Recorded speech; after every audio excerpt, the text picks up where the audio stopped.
15 minutes. Roughly the rest of your life. Yeah. Well, actually, I'm going to have to change up due to Facebook's new rules.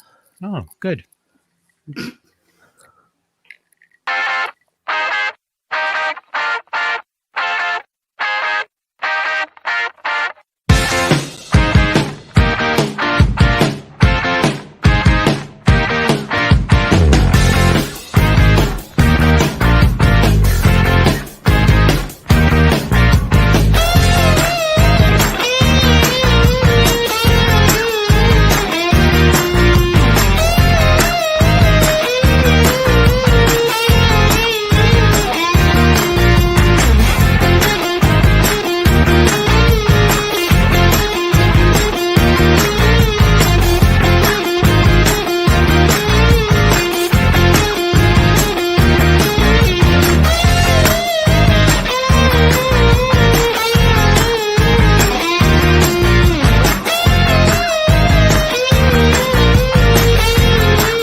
Hey, you dorks, this is Gunnar Hansen, Leatherface from the Texas Chainsaw Massacre, and you are listening to The Dorkening. Hi, I'm Brian Johnson, and although you probably accidentally stumbled across it and have no idea why you're watching it, you are in fact watching The Dorkening.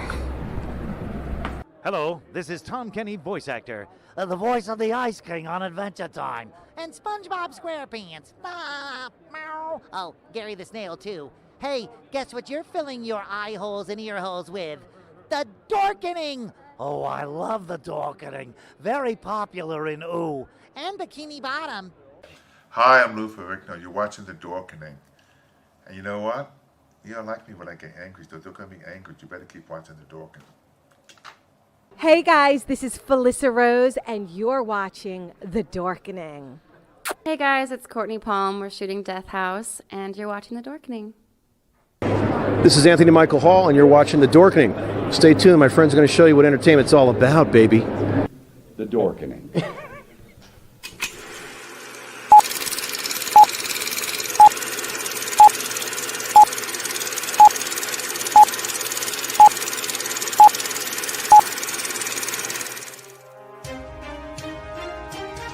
The Dorkening and all affiliated shows are not intended for anyone under the age of 18. The following may contain discussions or scenes that have adult situations, graphic violence, nudity, strong sexual content, and graphic language. This show is intended for mature audiences only. Viewer discretion is advised.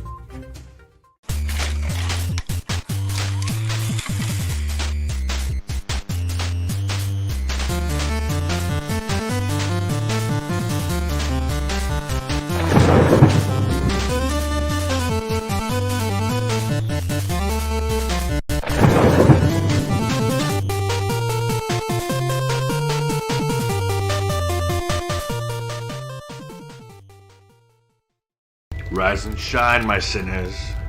When Father Evil starts his day, he gets a little deadly.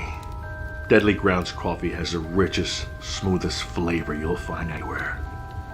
It's sinfully delicious. Once you go deadly, you never go back. Order yours at getdeadly.com. Coffee's so good, it's scary.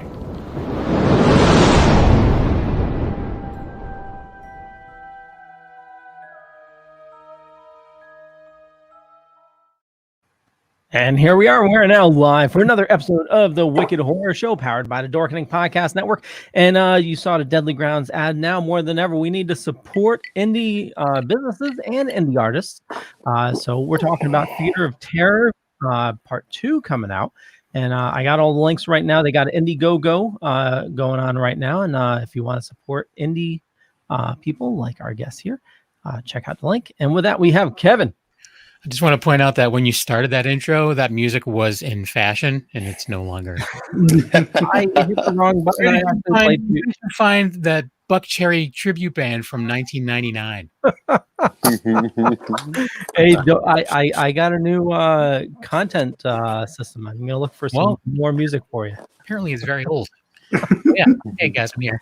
Tony. What is going on, people? Tony, would you like to introduce our awesome guests? Sure.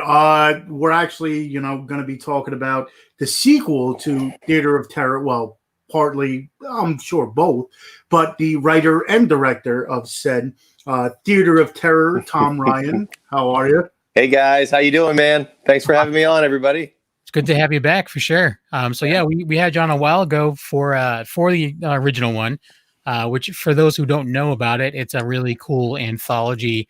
And each segment is like a different subgenre of horror. And it was done really well.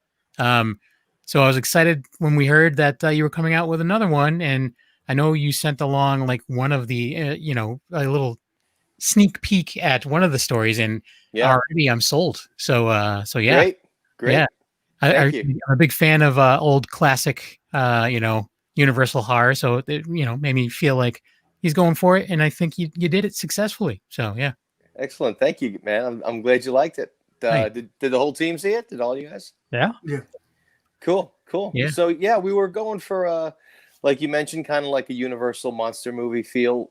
That absolutely black and white throwback noir. Shadows on the wall, close-ups, Dutch. We lost your audio. Oh, did you? You're back. You're back. I'm back. Yeah. Okay. Yeah. So, that was the feel that we were going for. We wanted people to kind of reminisce about those times growing up and watching an episode of The Twilight Zone. And that's what we were going for. Well, one of the things that I remember like really liking about the first one was locations and the scenery and everything. It just was it was like almost a character in itself. And this first one that we saw, definitely same deal. Like as I'm watching it, I'm like, where did he find this? Like, how did he get this done? Like, this is awesome. Like, Yeah. So yeah, I mean, you're like I said, you're already got me sold on it for sure, because like in the original one with the library, and even like the worm in that story, and then the werewolf one and everything, it was just like everything was very visually like right on point for those stories. So yeah, we're trying to do that again with this new round of stories that we have. We got some similar ideas, all new ideas. Soothsayer, we deal with time travel. The second segment is called Splinter, which deals with like an ancient shaman curse. The third one is called Robot, which is another kind of like our sci-fi entry, although Soothsayer kind of qualifies for that as well, being about time travel. But this one is a little bit more, obviously robots are involved. Yeah. And then the last one is called Haunted, where we do some paranormal stuff.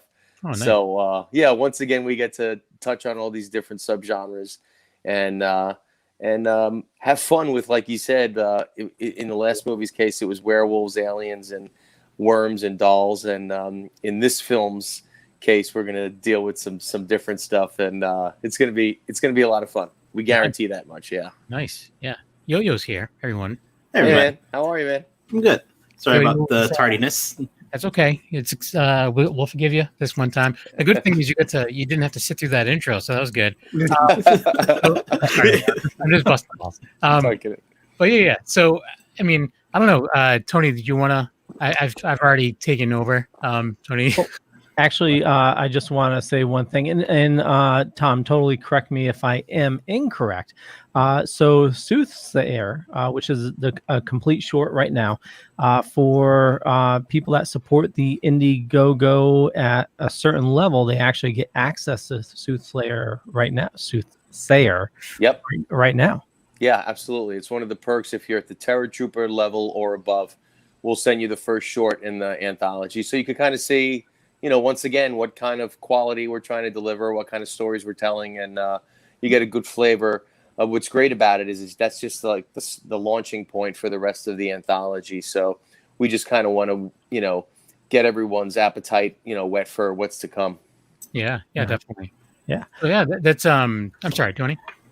No, I was just gonna harp on what you were saying.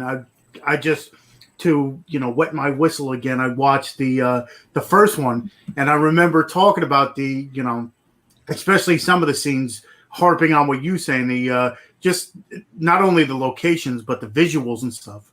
And it was one of those things where I think each story had its own style, and each one was completely different from the other one. Sometimes you kind of get the same plot or whatever, but this one, I mean, the first one had the story so different from each other. So I was gonna ask, do you have that feel for the second one? Is it going to be around the same? Yeah, absolutely. Every story just is very different. Very different characters, very different themes, and very, very different endings, I think, too. The first one, I mean, we all had kind of twist endings in the first one. We try to follow that formula in this one as well.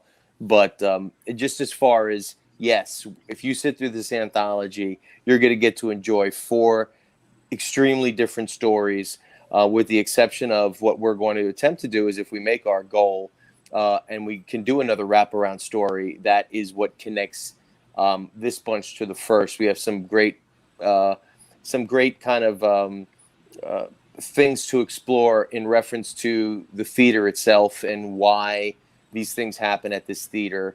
And probably the return of Colin, the gatekeeper of that auditorium. So I think that'll be kind of cool too, to be able to explore that different stuff.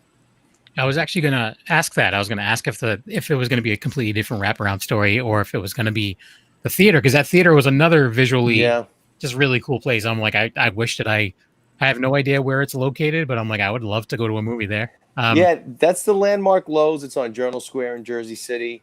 I grew up in Jersey City, like 5 blocks away. I saw all the classic films that came out in the era of the late 70s and 80s or early 80s there in that theater. So yeah, we want to return there, and we want to kind of continue that story, and maybe, like I said, dive a little bit deeper into the history of the theater and what exactly is happening there. Nice. Yeah, because it's a character all in itself, really. Yeah. Did you get a chance to check out Soothsayer? Yes, I did. What did you think? I really liked it, actually. Why do I always say actually? I don't know. I don't know. I really like it, unfortunately. I went in expecting to be disappointed. No, I never go in expecting to be disappointed, but I always say actually. I really liked it. Excellent. So like one of the things that I dug about it too is it was like this with the first one too. Like you have like a really solid cast, but it's not too big. Like I think maybe it was the biggest cast. I mean, besides maybe the werewolf one, but that the party for the bookworm one and the first one, maybe there was more people involved in that. But yeah, right. That memorial scene. That's where you get a lot of background actors and extras to come in, and it's weird because I know what you're saying. I also don't think of it as an ensemble, because the extras kind of come in and out one day and they just kind of hang out, and there's not a lot of work that you're doing in pre-production with extras. They show up and you're like, stand here and you're talking and do this and do that. So yes, we do try to keep the cast itself relatively small. I don't know if it's as that purposeful, but when you're doing these short stories, it's a lot easier to introduce characters, get to a point, get to a climax, and you do your 3 acts when there's a lot less people to deal with, because that we're trying to keep the stories somewhere around 15 minutes or less, and we always wind up with like 20 minutes. But it's we do try to keep the cast small. And for Soothsayer, I mean, you have 3 people, which I really found endearing as well about the film, because it's just great to get to know these 3 characters over that course of time, as opposed to, just having some people that you really don't care about with a really cool special effects or a really cool, exciting storyline. This one is kind of more like you really, you get to meet these characters and kind of understand their relationship. And it was nice. I really enjoyed that experience, just working with the 3. Yeah. And that definitely helped with the feel of the classic, as well, because I mean, I do another show called Black and White Fright where we only review black and white horror. And oh, cool. It's so a lot of those, like the cast is pretty small, and same deal. Like you end up caring a lot more for the characters. Like people they want like payoff right away now. So this one, it's like there's so many movies that we watch where it's like just a really good story up until like the last like 10 minutes of the movie, then everything hits the fan, Yeah. So it's like, I don't know, but you said something like, oh, people want the good special. I thought the effects were totally appropriate for Soothsayer, and I thought they were great. And I really loved how like that one vial is like a color, only color in there. I thought that was done really well. Yes, thanks. Yeah, that was a concern of ours too. We wanted the effects, even though I knew we were going to do some effects in post. I didn't want them to visually exceed the capabilities of the time, like that a black and white film would be made. Mm-hmm. So with the highlight of the color, I think that was the only modern exception we kind of wanted to add to it. Yep. Just to add that, that Schindler's List, the girl in the red dress type effect to it, where this is supposed to stand out to you. This is the focus. They did that. I mean, there's an old Vincent Price movie that we reviewed recently that had like just one scene that the bathtub was just filled with red blood. There's cool. Color in the whole movie. But cool. Yeah, I mean, I don't know. It's just it's really good. And I actually, when everything comes out, I kind of want the other guys on that show to check that out as well, because I want to get their opinion on it. So maybe we'll do like a little like exclusive, not all black and white. Yeah, definitely. Yeah. But yeah, anyway, Tony. So with the first one, I mean, I'm sure it had its trials and tribulations. With this second one, usually as you make films, it should get easier and easier. But now you get this pandemic thrown in your face. So did you have to, switch up the planning for it, or, different locations having, I'm sure having trouble finding it because of limitations and stuff? This one probably throws a different set of, circumstances how you going at this one instead. Yeah, for sure. So really luckily for us, we shot Soothsayer took 2 days to shoot, and our second shooting day was on a Sunday, and they weren't back. It wasn't back-to-back days. It was about 2 weeks apart. So our second shooting day for Soothsayer was on a Sunday. That following week is when they announced the shutdowns. Ooh. And we were like, oh my gosh. We were so lucky to get that second day of shooting in, because then I just spent the beginning of quarantine just editing. And I had everything I needed, and we were really lucky to do that. And I think the quarantine actually probably made the film better, because I tend to edit very quickly and become obsessive and compulsive, and I'm doing it all the time. And I'm like, I gotta edit, I gotta get this done. And sometimes I feel that perhaps I should, like, even if I get something edited in, let's say, a month, I should sit back for 2 months and just let it kind of stew and look at it and think about it, because that's exactly what happened with this film.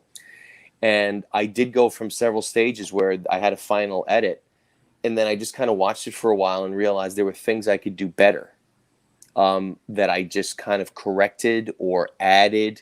I did that with some of the score for the film. I did that with some of the effects for the film. So it was very oddly a completely bad situation, but the timing for this film, it was perfect, where we got it in before the pandemic, and then because of the pandemic, I wound up paying a closer attention to the edit and making it the best film it could be. And I think we really got to a good place at the end of the day with that. And then moving on with the rest of the anthology, we wanted to, right now we're running an Indiegogo campaign to raise funds for the anthology. And we wanted to launch that like 3 months or 4 months ago. And I just couldn't do it because of everything else that was going on in the world. I felt like trying to raise money for an independent film was the last thing anyone cared about, especially during the entire shutdown, and people's wallets were just hurting over the entire situation. And so I just I thought it was bad timing. And so what did I do? I just kind of dove into some pre-production work on the next short. It doesn't hurt to just start looking to get things accomplished in that sense. I did a lot of work in that area, contacted a lot of the actors, let them know we're going to get out of this and we're going to start shooting again. So there was some preparation that I was able to take advantage of then too. I think the timing is working out for us right. We're ready to shoot at the end of this month at a location in Jersey City, and fingers crossed. I think we're on the other side of this, where we are going to start to see things function again and open again and give access again, and hopefully that will allow us to be able to conduct all of our pre-production on the rest of the anthology smoothly and kind of come out on the other side of this with very little damage done. We're probably only like 3 to 4 months behind on the production, which, considering that each short usually only takes us 2 days to shoot, isn't really that bad. And considering the fact that this could have been, a year or so or more that we were just completely out of it. We were able to just finish that one short in March, edit it all throughout this, and then just kind of start pre-production. So it's been awful on the entire community. It's been awful on everybody. And so I think there's like a lot of us, when I started revving up the engines again, everybody got really excited to say, like, let's go back to work, and we're ready to, and again, we, like you mentioned with the 3 members of the cast on Soothsayer, we have very small crews and sets in the Theater of Terror stuff. Even when you watch it, it looks like this big production, but there's actually rarely more than 8 to 10 people on set with us.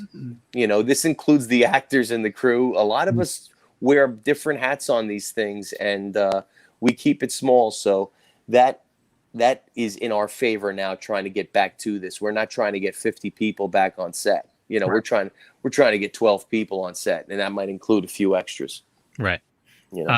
So in a perfect scenario, do you have like a time frame of when you're thinking that if things you start filming at the end of the month, like you're saying, and you can move forward? Any ideas of when you think you may be done? Yeah, we're targeting October 2021.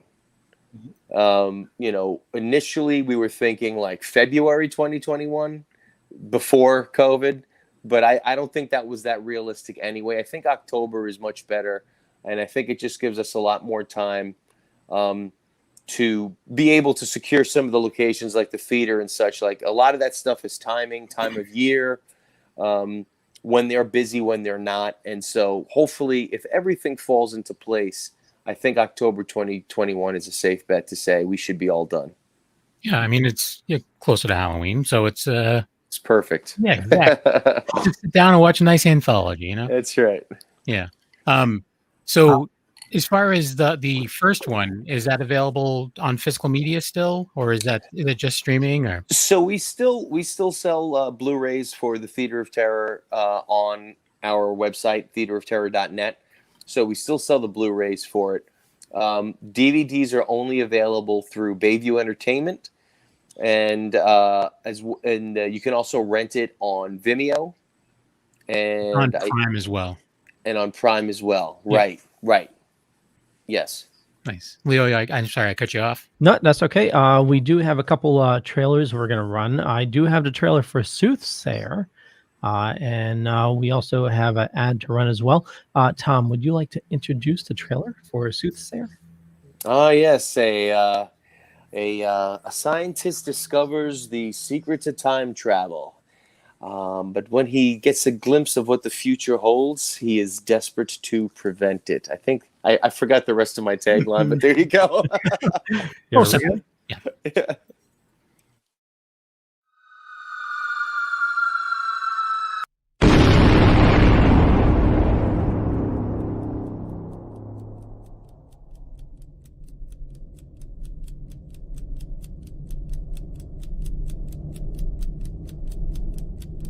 Instead of distorting the space around us, why not instead distort our perception of the space around us? Robert, it was amazing. Like an amusement park ride. You're a genius. Robert, this is pure madness. You must see that. We've been friends for over 20 years. Darling, I need you to tell me what you saw. Please. Can't you understand, Karen? I've seen it with my own eyes. The Soothsayer showed me.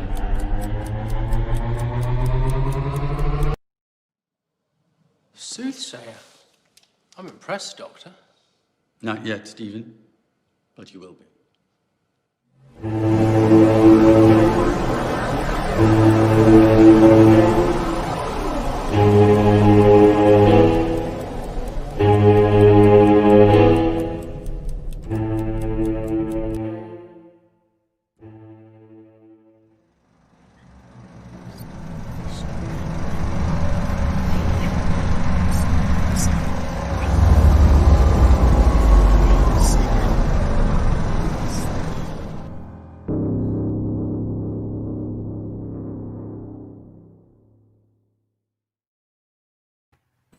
And the full short for Soothsayer, I'm going to get it right, is available to you if you do support the Indiegogo. And what level was that again, Tom?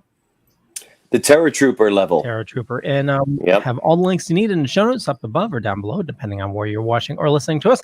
And, if you love supporting indie artists like we do, why not support indie businesses like Deadly Grounds Coffee? They're a sponsor to our podcast here, a sponsor to the whole network. They help keep things up and going, but they're local right here in Connecticut, just a little mom and pop shop here in Norwalk, Connecticut.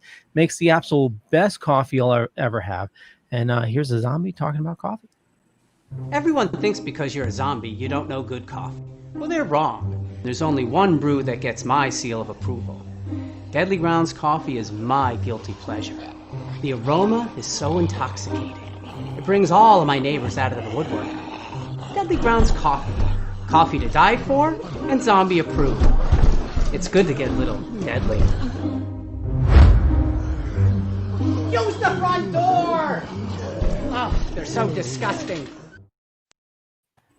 Now, before the end of the show, we do have 2 other trailers to fit in. We'll bring them in a little bit later. We have the Theater of Terror, the original one, which is available now, and also the return to Theater of Terror, Pitch Reel as well.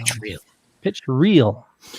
So you were saying, you didn't know if it was, time to, promote it and stuff. But I think especially, since the movie theaters kind of, shut down and movies went to a halt, I think that's what people were clamoring for. That's why I think probably Netflix subscriptions, went through the roof, and Shudder and Disney Plus, and that's why all these new streaming services are coming by.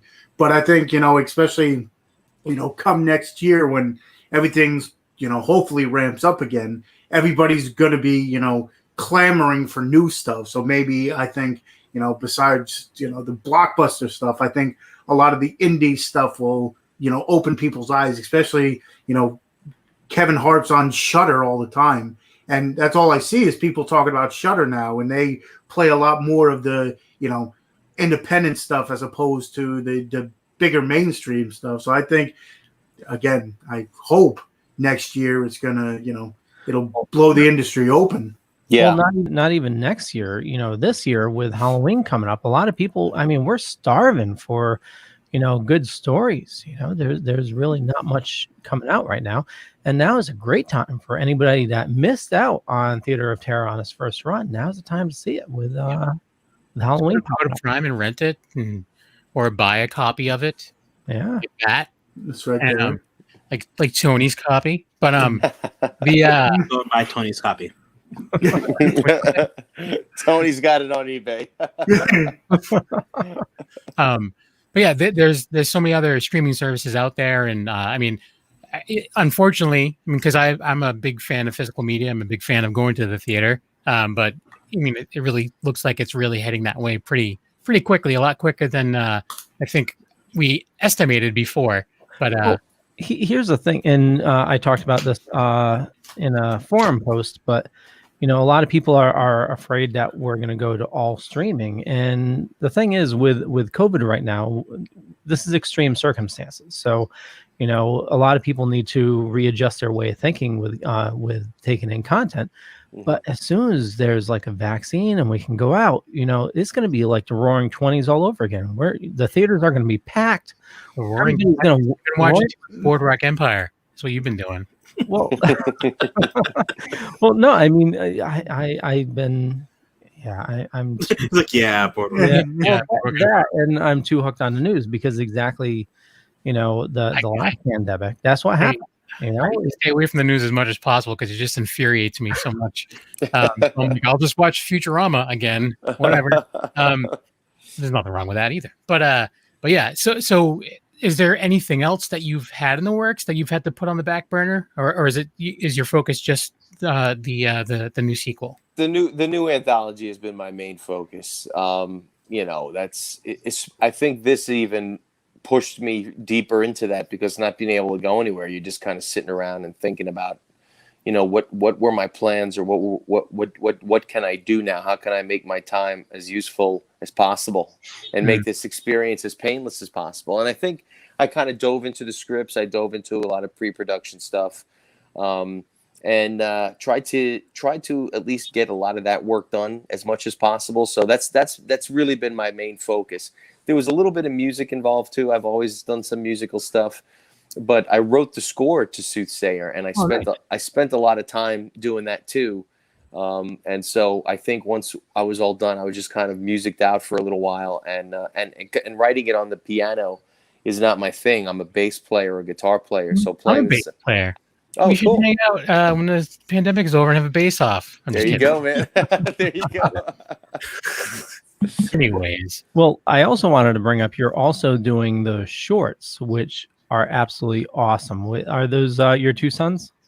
No, so my son is Jack, and Cody is friends. That's his friend from school. Yeah, they live like right down the street, and they were probably like our earliest experiments testing social distancing when we were just like, let's get these kids together and hang out. And their family was quarantining, and we were too, and the kids were going nuts, and we got them together.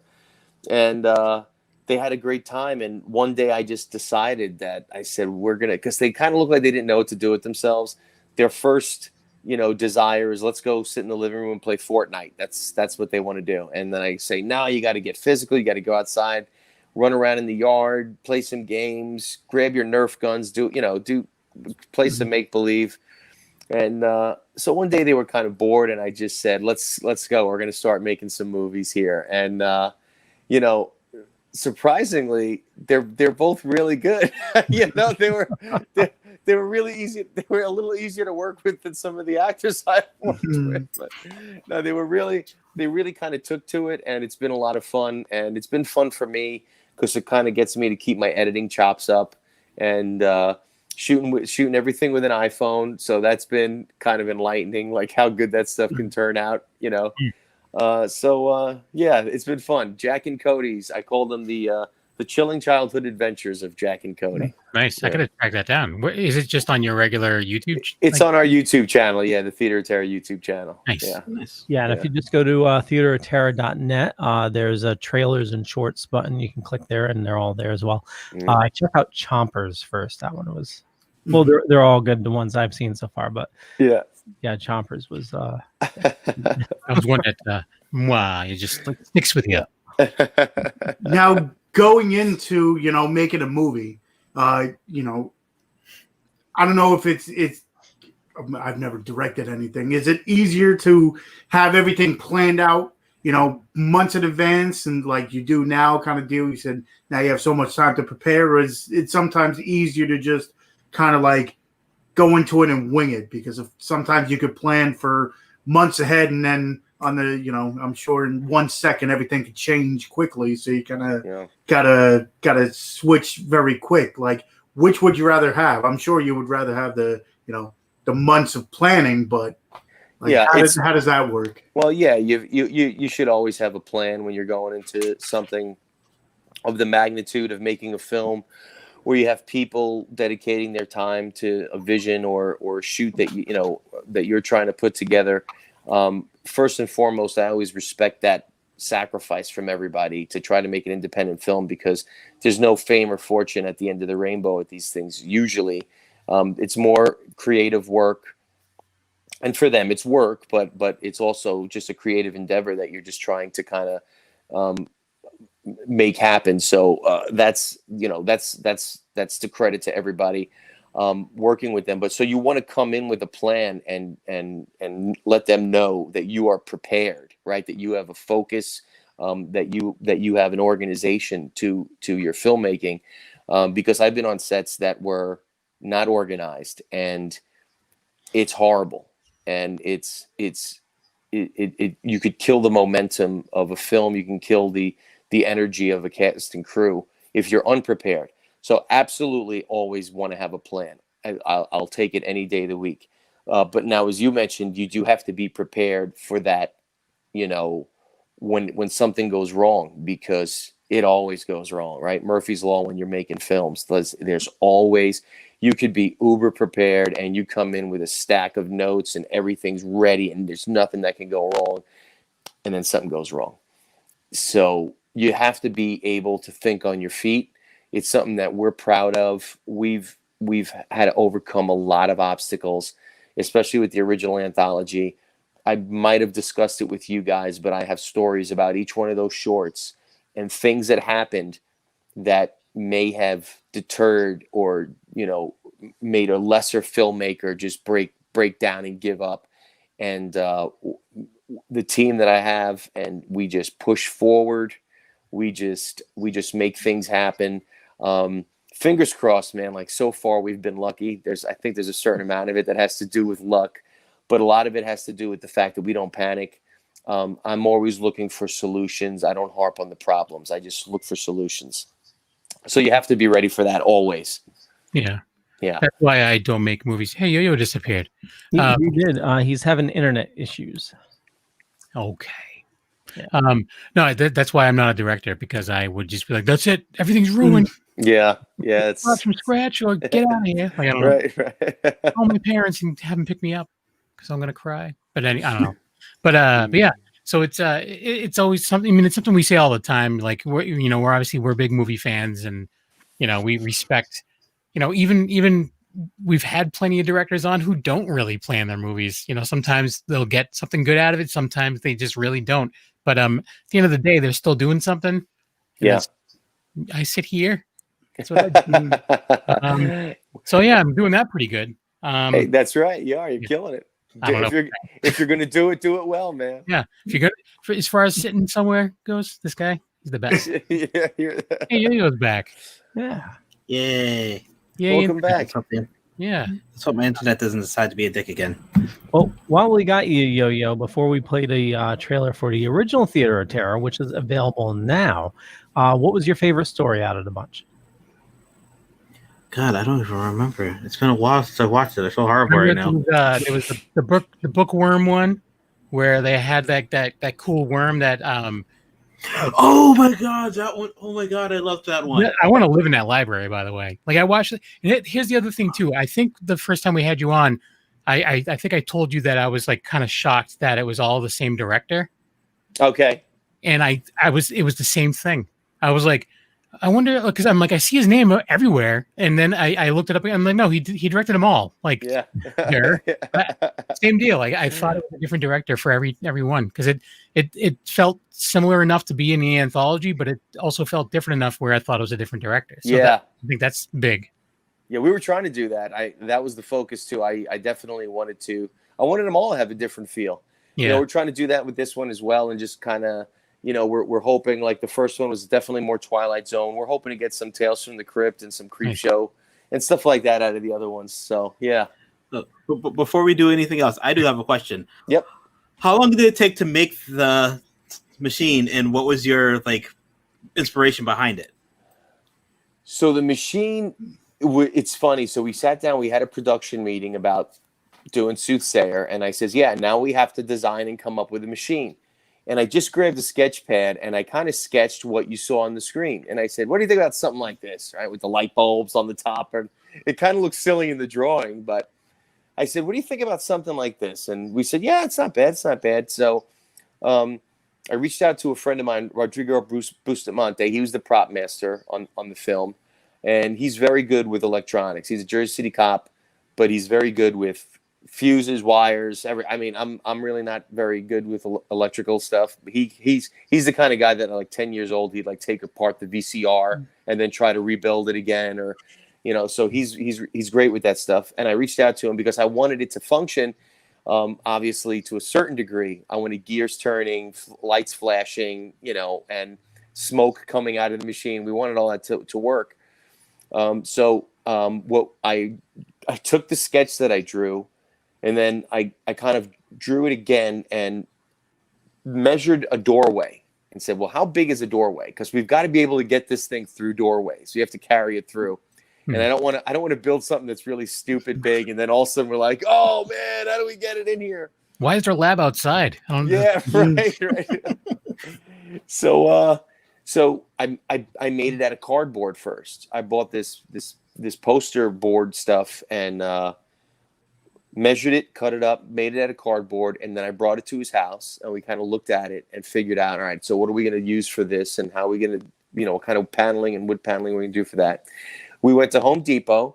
I think we probably, on the lumber, I don't know, I can't remember the exact cost of it, but the machine probably cost nearly $1,000 in electronics and in lumber and such, but yeah, we built the whole thing in his backyard. It's an exact duplicate of the cardboard model, and yeah, it was.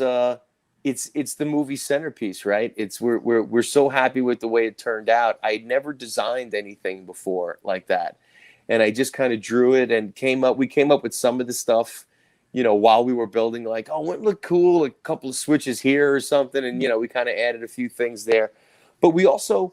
I think what was working in our favor is because it was like a noir-styled film, and we knew that we didn't have to build something that lived up to today's expectation of technology, right? Mm-hmm. And the point of the film was I wanted to build a time machine that looked like the first time machine that had ever been built. I didn't want the H.G. Wells version to exist, like in this reality. I didn't want any footprint before this guy built this. So I figured the simplicity in it would help, sell that this is like just this prototype. It also has its limitations. If you watch the film, you understand that the machine's got limitations. So it's not this super high tech, creation. It's just the best that he could do. First gen device, definitely. Oh, yeah. Yeah. Totally appropriate for the short. Like, right.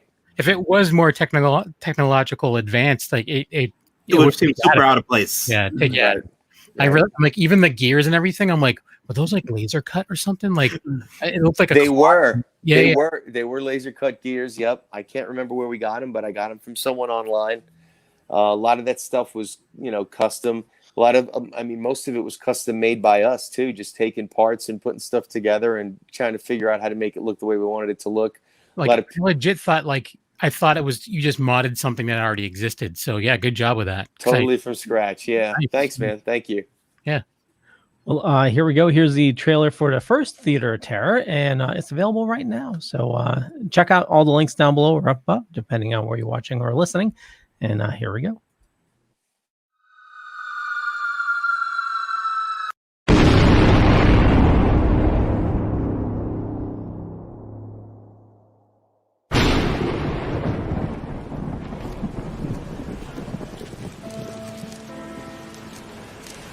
Going to the movies used to be such a magical experience. The smell of freshly topped popcorn. The silence that falls over the audience when the lights dim.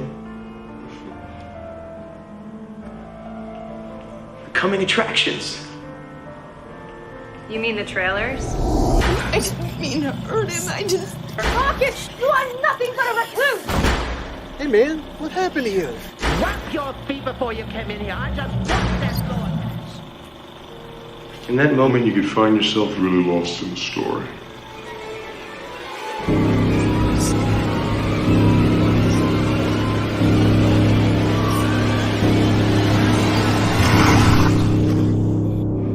So you're not going to leave without seeing the theater, are you?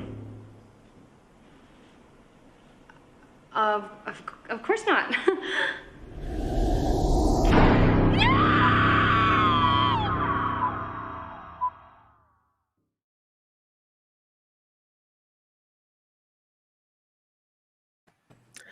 Rewatching it, I totally forgot how the what happened with the alien one. I just love it. Excellent. Yeah, I missed that one. Yeah. Well, we can always just watch it again, right, guys? There you go. There's one bad thing. We have all this time in the world now to watch all this stuff, and it's like, Yeah. I still miss things. Like I legit am just rewatching old things over and over again because nothing new is that good. Some stuff is, but just in general, I'm like, oh, you know what? Just something in the background. I'll just have something on, whatever. That's it. Yeah. Now, do you plan on bringing a bunch of the same actors from the first one into this, or is there going to be a whole new cast? Or there's a whole new cast. Every story is all new actors, all new cast. There may be some references to some of the original cast members or to the original stories, but the main focus is to really deliver 4 brand new stories for people. I don't feel the connectivity really needs to be there for everybody to enjoy what's happening in these, and I think it's fun to just have these self-contained stories in there because they're all just their own little worlds, which I think is pretty cool. Yeah, it would be cool to have a little Easter egg in the background, like a flyer. We always do. Yeah. We always do. You have to really just pay attention and watch it over and over again. And the thing is, they'll have to pay to do that though. So right. So then you can make another movie. That's right. That's right. So how much time is on your campaign? Like how much time do you have? Is there a set like expiration on it? Yeah, I think we have about 30 days left. I know the last time I checked was a couple of days ago, and I believe it was around 35, 34 days. So we're close to we're close to 1 month left on the campaign. Nice. Yeah, it was a 2-month campaign. Nice. And is it one of those things where it's like, all right, if we don't get this amount, we can't do this, or it's like either way it's going to happen. Just like you can help. Yeah, so very as was with the first anthology we did, we are going to raise as much money as we can, and we are going to make as many of these short stories as we can with however much money we raise. Hopefully we can make them all. For the original anthology, we had to run 2 Indiegogo campaigns in order to raise the funds. But this time around, we've done a lot better with the campaign. And so we're in a pretty good position now. Fingers are crossed. We had some awesome momentum right now. We've kind of peaked, and I think what we're going to see is a little lapse, and then probably a bunch of donations at the end of the campaign, hopefully. So we'll see what happens. But yeah, we're shooting Splinter on September 28th. We'll be getting back on set. So the production is happening, and so. Fingers crossed we raise enough to complete the whole thing. And you never know, some films might, come in costing less than we budgeted for them. And that would be a bonus to help us, get the entire anthology done. Yeah. Yeah. You don't necessarily have to go like totally guns out kind of deal. Like if it's doable and, story's good enough and good enough actors and stuff like that, it's totally sellable, right? Yeah, for sure. And the story and the acting first and foremost. We want to sprinkle in some great special effects when we have the opportunity. Yeah. From the other films, we don't harp on effects, but we like to strategically place them in great places where the audience will love them and they really they enhance the story. We'll be doing the same thing with this. Hopefully, we'll be able to save money once in a while by getting a free location or getting a bunch of extras that might have cost us something for nothing because they just want to be in the film. Stuff like that always helps us. Well, if there wasn't a pandemic and I wasn't so far away, I'd be like, I'll stand in the background and just ruin everything for you. Yeah, and it's funny that you bring that up. It's funny you bring that up because that's actually something that I'm wondering if that's going to be a real challenge for us moving forward also, is to get those extras to kind of show up and, people that may have normally been a little bit more worried to kind of let their guard down and say, okay, I think we can get back to set and not wear a mask and pretend that we're in a crowd or something, so that's going to be tricky. So yeah, it's something that we've been thinking about. Luckily, we're not there yet. Mm-hmm. We do have a few extras on the set on the 28th, but it's going to be literally like 3 to 4. So it's not a lot of people. Yeah. Yeah. We just have masks made up of people's mouths and just wear them. Right. I know this big is wrong. Smiles. Yeah. I know this is wrong to say, but you could just get a bunch of college kids because apparently they don't care anyway. So yeah, listen, little booze, a few old college man kids. Yeah. Hey. Hey, I'll go to the package store for you if you stand in the background. Right. So how did everything go with the first one? Like, were you surprised at how well it did, or is this something where you expected it to go better, or as far as like when it was released? I was just telling my first AD on Splinter today that Soothsayer for me is one of the more perfect examples of script to screen for something that I've made. It's something that I'm really proud of. Like it almost came out exactly as I envisioned it coming out. If you ask me what didn't come out the same way, I don't know that I'd be able to actually pinpoint anything, but I know that when you're shooting, sometimes you picture a frame or a scene, and then when you actually get there and you set it up, it's not what you thought it would be, and you adjust and you're actually able to come up with something either better or equally as good as what you envisioned. But just overall, this film really, for me, felt like we really got the best out of the actors. We got the best locations. Our time machine just worked brilliantly. I'm very proud of the score that I wrote for the film. I think it's totally like, it was even to the point where I was like, is this like, royalty free music from like back in the day? Because there was some things that would totally just like with the strings and stuff. I was just like, it totally feels appropriate. So yeah. I was very proud of that doing that piece, and it just so I felt like altogether it really, I mean, if we weren't doing the anthology and it was just this short that I'd worked on, I'd be hyping this a lot more and promoting it a lot more. But because I have my focus is on the complete picture, the anthology, the collection of a bunch of great stories, I think I'm just kind of like excited about it, but just kind of keeping it in my pocket for later. Yeah. So that's kind of the feel with it. But the response that we've been getting from everyone that's seen it is very positive. There's no, I don't think you have to be a particular kind of a film fan to enjoy this. I think it's you could just watch it if you don't like the Twilight Zone, or if you don't like, it's just kind of a regular story with a little bit of science fiction in it, of course. But yeah, I'm ecstatic about the way it came out, and I can't wait until the only reason I haven't released this publicly, except for our donors, of course, is because I didn't think it was justice for the actors who worked so hard on it. And Samantha, that played Miss Wells, she's never been to a film festival before, and I said to her, when this premieres, it's got to be on a film festival. You've got to be on the red carpet, because I think people are going to love you in this. And I didn't want to ruin that experience for her by putting it online for free. Right. So that's the only reason we didn't do that. I'm very proud of the film, but I want to kind of retain that big premiere, that moment for when they're able to appropriately receive the recognition I believe that they deserve for the job that they did on the film. Oh, totally. And I'm hoping that that's an option down the road as well, because it is a really good time. So like I love going.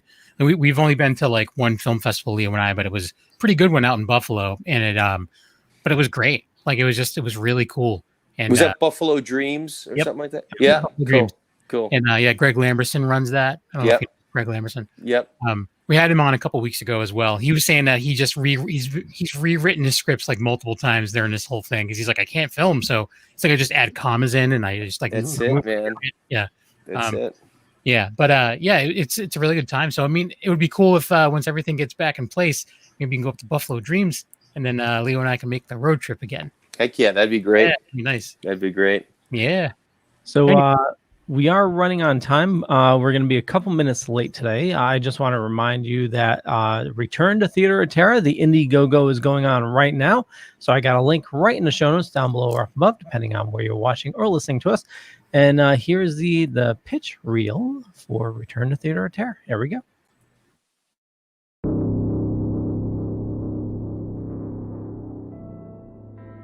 Hi everyone, I'm Tom Ryan, the founder of Theater of Terror. 2020 has been a tough year for the world. Like most of you, we've been home not knowing when or how we were going to get back to doing the things that we love the most. For us, that's making independent films. Well, I'm very pleased to announce that we're ready to get back to it, and we've started pre-production on a brand new 4-film anthology titled Return to the Theater of Terror.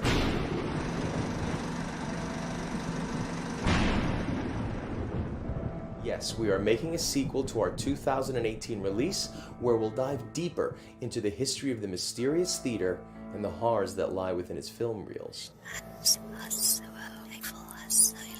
Carl McGavin is a less than honest paranormal investigator who receives a call for help from a widow in distress. Ever since her late husband's passing, she and her daughter have been harassed by a poltergeist. McGavin takes the job, but what he discovers turns out to be much more than he bargained for in Haunted. Young Jack lives in an abusive home. One night, he witnesses what appears to be a meteorite landing in the nearby woods and discovers a small, damaged robot at the crash site.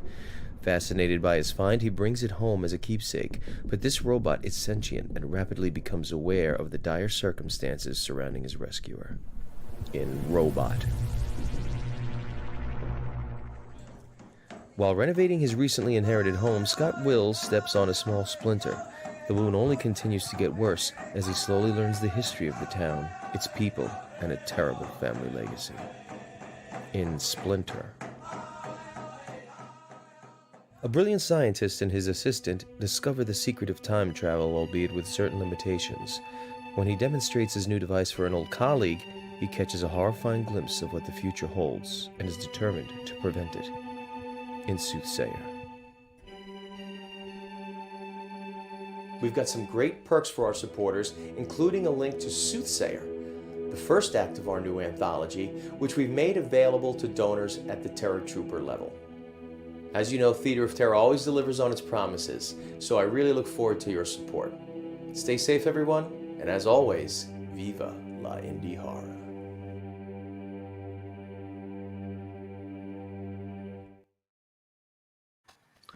And we got a link to the Indiegogo down below or up above. There we go. So yeah, I'm looking forward to it. So October 2021, hurry up. Thank you guys, man. Really Yeah. appreciate it. Really appreciate the opportunity to talk about the film. And it's great talking to you guys. And I'd love to chat a little bit more with you about the other films as they come out. Maybe I'll drip some teasers to you. That'd be awesome. Yeah. Definitely. Just let us know. Excellent. Totally. So, Tom, where do you like people interacting with you on social media? So visit the website, please, theaterofterror.net. Theater is spelled THEATRE. Please subscribe to the mailing list. I send out some cool updates and information about the films that we're working on and new stuff that we release on the website for you to check out.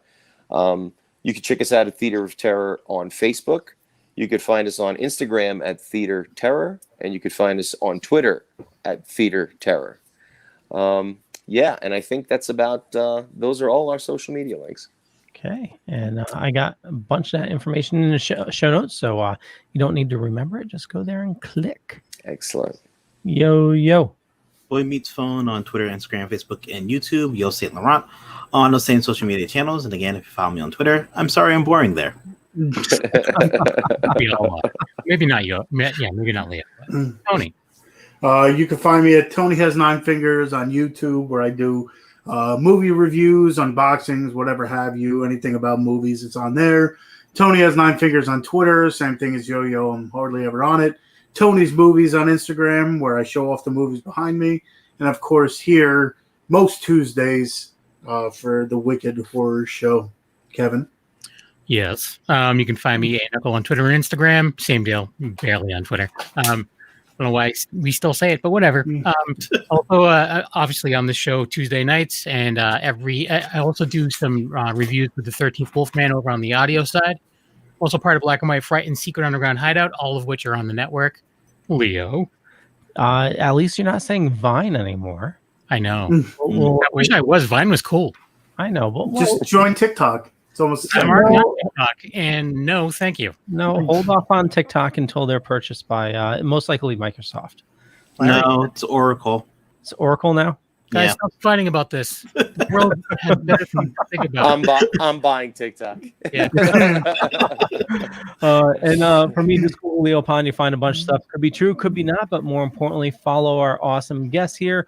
Check out Return to Theater of Terror and support on the Indiegogo. Indiegogo. And Soothsayer. Soothsayer. And head on over to thedorkening.com, where you can find all the shows on the network. And we'll catch you guys later. Bye, everybody.